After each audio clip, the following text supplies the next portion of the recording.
Good morning student. Last session के अंदर हम लोगों ने जो डिस्कस किया था वो केमिकल फार्मूला डिस्कस किया था, जिसके अंदर हम लोगों ने केमिकल नेम से किसी भी सब्सटेंस के उसके फार्मूले डिराइव करने सीखे थे। आज हम लोग इसी के आगे कंटिन्यू करते हैं और आगे एक नया टॉपिक शुरू करते हैं जिसको हम लोग मॉलिक्यूलर मास कहते हैं। मॉलिक्यूलर मास समझने के लिए हम लोगों को एक छोटा सा कंसेप्ट समझना पड़ेगा, तो हम लोग डिस्कस करते हैं। सबसे पहले एक्चुअल में जो मॉलिक्यूल्स होते हैं वो होते क्या हैं। तो जब खूब सारे एटम आपस में जुड़ते हैं, जैसे हम बात करें एक एटम ए है, एक एटम बी है, जब ये दोनों एटम आपस में जुड़ेंगे तब एक मॉलिक्यूल बनाएंगे, एक बड़ा सा मॉलिक्यूल बनाएंगे। ये जब एटम आपस में जुड़ते हैं तो कुछ न कुछ बॉन्ड क्रिएट करके आपस में जुड़ जाते हैं और एक बड़े से मॉलिक्यूल को यहाँ पर डिराइव करने का काम करते हैं, बड़े से मॉलिक्यूल को एक बनाते हैं। अब इस यूनिवर्स के अंदर सबसे खास बात यह है कि यूनिवर्स में जो भी चीज़ होगी उसका कुछ ना कुछ पर्टिकुलर मास होगा। मास का वजह मतलब होता है कि उसका कुछ ना कुछ क्या होगा, वजन होगा। तो हम लोग बात करते हैं इसकी मॉलिक्यूलर मास की, तो कुछ मॉलिक्यूल होंगे उनका भी मास होगा।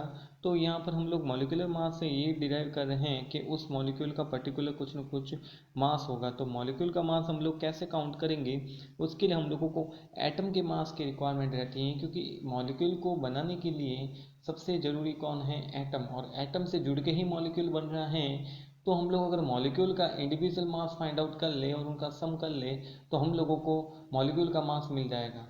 तो हम लोग बात कर रहे हैं it is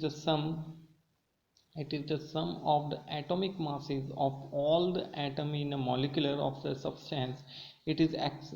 तो यानी इनके कहने का मतलब है सारे के सारे जो एटॉमिक मास हैं उनको हम लोग क्या कर लेंगे, ऐड कर लेंगे। फॉर एग्जांपल हम लोग यहाँ पर बात कर रहे हैं 2H प्लस O2 इस गिव अस, यहाँ पर आ जाएगा तीर का निशान H2O। ये हम लोगों ने यहाँ पर देखा। तो यहाँ पर हाइड्रोजन का जो एटॉमिक मास होता है वो होता है 1, और यहाँ पर हाइड्रोजन के जो एटम हैं वो कितने हैं, 2 हैं। तो 2 मल्टीप्लिकेशन ऑफ 1 प्लस यहाँ पर हम लोग बात कर रहे हैं इसकी ऑक्सीजन की। अब ऑक्सीजन का जो एटॉमिक मास होता है वो होता है 16। तो यहाँ पर आ जाएगा 16, तो और 16 प्लस 2 ऐड करेंगे तो हो जाएगा 18U। तो यहाँ पर हम लोग बात कर रहे हैं इसकी यूनिट क्या होगी। अब जितने भी तरह के जो एटॉमिक मास होते हैं, मॉलिक्यूलर मास होते हैं, इनकी पर्टिकुलर यूनिट होती हैं। इसको हम लोग कहते हैं AMU।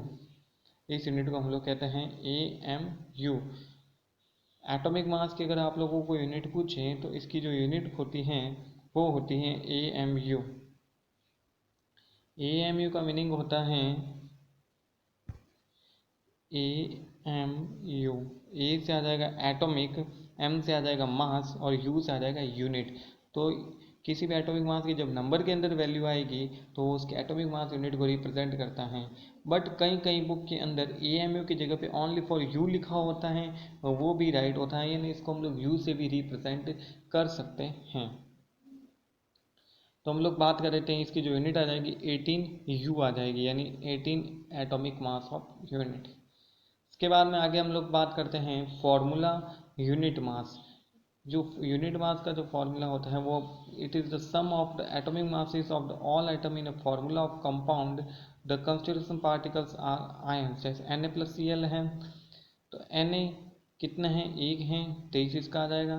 क्लोरीन कितना है, 35.5 आ जाएगा। 1 दोनों को सम करेंगे तो वापस इसका NaCl का क्या आ जाएगा, फॉर्मूला यूनिट मास आ जाएगा, FUM आ जाएगा। इसके बाद में सबसे इम्पोर्टेंट टॉपिक हम लोग बात करते हैं मोल कंसेप्ट के बारे में। एक्चुअल में ये जो मोल कंसेप्ट होता है वो क्या होता है, तो इट इज़ डिफाइंड एज 1 मोल, यानी जो 1 मोल होता है वो एनी स्पीसीज के अंदर कुछ भी हो सकता है, एटम भी हो सकता है, मॉलिक्यूल भी हो सकता है, आयंस भी हो सकते हैं, कुछ पार्टिकल्स भी हो सकते हैं, यानी कुछ भी हो सकता है। Is that quantity in number having a mass equal to its atomic और मॉलिक्यूलर मास इन ग्राम्स। यानी जो 1 मोल होता है वो किसी भी पर्टिकुलर जो एटम है, चाहे मॉलिक्यूल्स हैं, चाहे आयन है, चाहे पार्टिकल हैं, उसके एटॉमिक मास के या इसके मॉलिक्यूलर मास के जो ग्राम के अंदर वैल्यू आएगी उसके इक्वल होगा। तो 1 मोल की जो वैल्यू होगी वो 6.022 into multiplication of 10⁻23 in number के अंदर होती हैं। और एक यूनिवर्स वैल्यू है, ये अपने पूरे अर्थ के ऊपर एक कंप्लीट वैल्यू यही यहाँ पर फॉलो की जाती है 1 मोल की वैल्यू। तो तो हम लोग बात करते हैं मोलर मास। तो मोलर मास का मीनिंग क्या हो जाएगा, mass of 1 mole is always express in gram, यानी 1 मोल का जो मास होगा वो ग्राम के अंदर जो वैल्यू उसकी एक्सप्रेस हो रही है उसके बराबर होगा।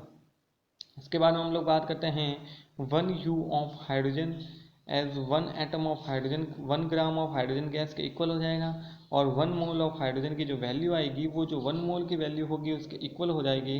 तो आ जाएगी 6.02 to multiplication of 10⁻23 atoms of hydrogen, यानी 1 मोल अगर आपको हाइड्रोजन की वैल्यू पूछेगा तो ये हो जाएगा। ऐसे कैसे हम लोग बात करते हैं 1 मोल ऑफ सोडियम, तो ये इसको हम 6.02 to multiplication 10⁻23 atoms of sodium. तो कुल मिला के इसकी जो 1 मोल की जो वैल्यू होगी वो उसकी ग्राम के अंदर वैल्यू कितनी है उसके इक्वल आएगी। तो डियर स्टूडेंट, आज हम लोगों ने 2 इंपॉर्टेंट टॉपिक डिस्कस किए हैं, एक AMU के बारे में और एक मोल कंसेप्ट के बारे में। तो आप लोगों को ये टॉपिक कैसे लगे मुझे कमेंट करके ज़रूर बताइए। Good day, have a nice day, take care.